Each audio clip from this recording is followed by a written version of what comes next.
दुनिया में क्या, तो उस वक्त दुनिया में ना बहुत ज्यादा शोषण फैला हुआ था, सामंतवादी प्रथाएं थी, कुलीन वर्ग ज्यादा ऊपर था, चर्च का था, और जो निम्न जो वर्ग था, जो तृतीय जो वर्ग था, वो बहुत नीचे दबा हुआ सा था।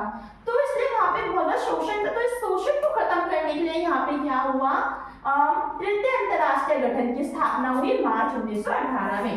अब आते हैं इन्होंने और क्या करा, इन्होंने चीन की स्थिति सुधारने के लिए शिविर की स्थापना की, और नेता माओ त्से-तुंग, ये जो कि इंपॉर्टेंट है, अब हम इसके पढ़ते हैं कार्य। चलिए जल्दी से इसको इरेज कर देते हैं।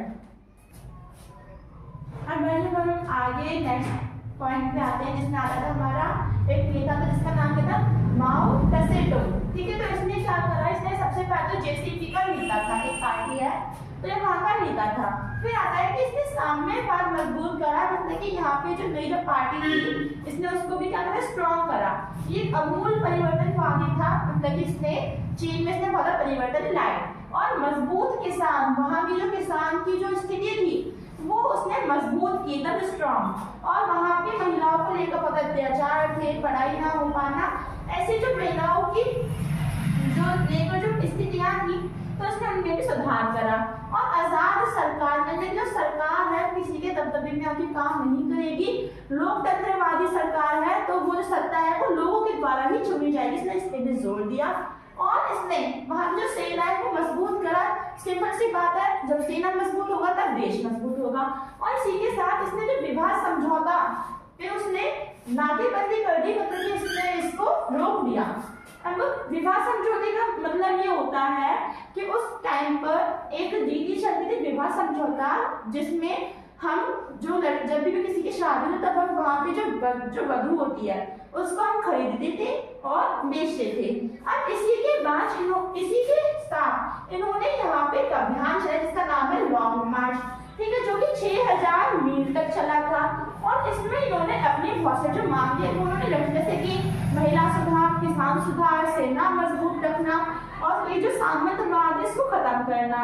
और इन्होंने यहाँ पे भूमि सुधार जैसे जो कार्य वो भी इन्होंने करे। अब क्या हुआ, अब इसी के बाद यहाँ पे इलेक्शंस आ गए फिर से।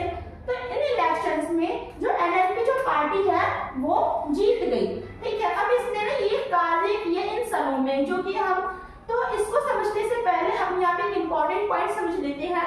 समाजवादी व्यक्ति, समाजवादी व्यक्ति कौन होता है?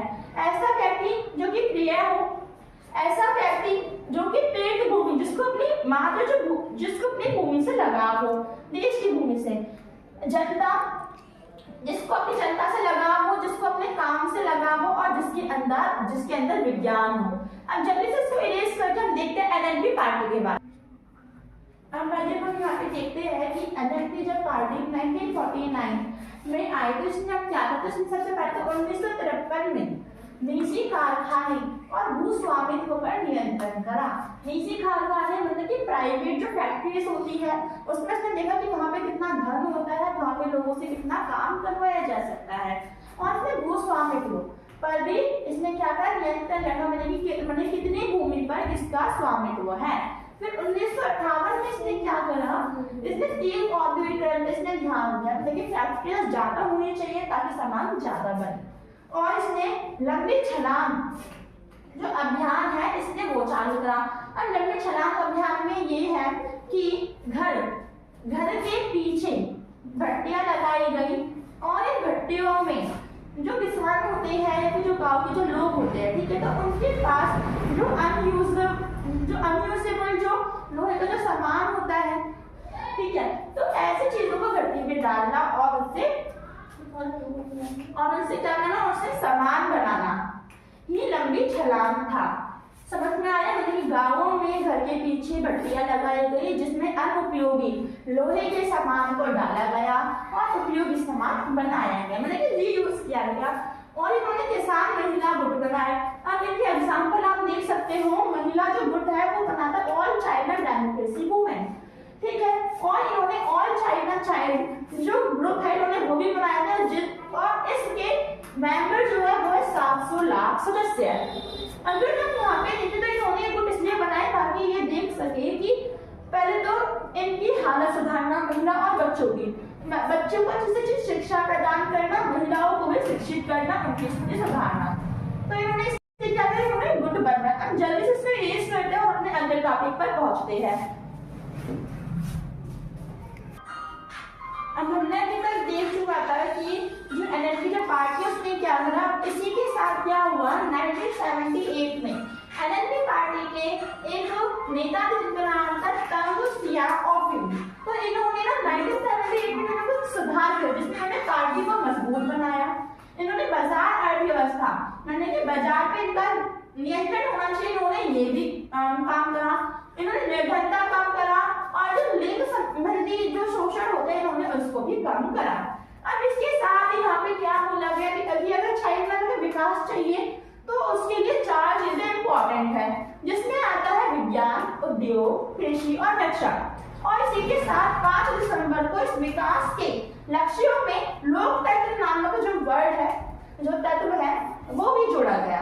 अब अगर हम बात करें कि वहां पे ना कुछ और काम चल रहे थे, ठीक है, आलोचनाएं, मतलब कि इस वक्त है ना यहाँ पे एक आंदोलन आया 1989 में 4 में। तो एक आंदोलन था जिसमें लोगों ने आंदोलन किया, जिसमें 70 लाख जो लोग हैं वो मारे गए। छात्रों ने भी अपने अधिकारों के लिए आंदोलन करा, लेकिन उनका भी दमन कर दिया गया। और उधर असमानता को लेकर, मतलब गरीब और अमीर को लेकर वहां पे अभी भी असमानता है और उस वॉर को अभी भी खत्म नहीं हुई है।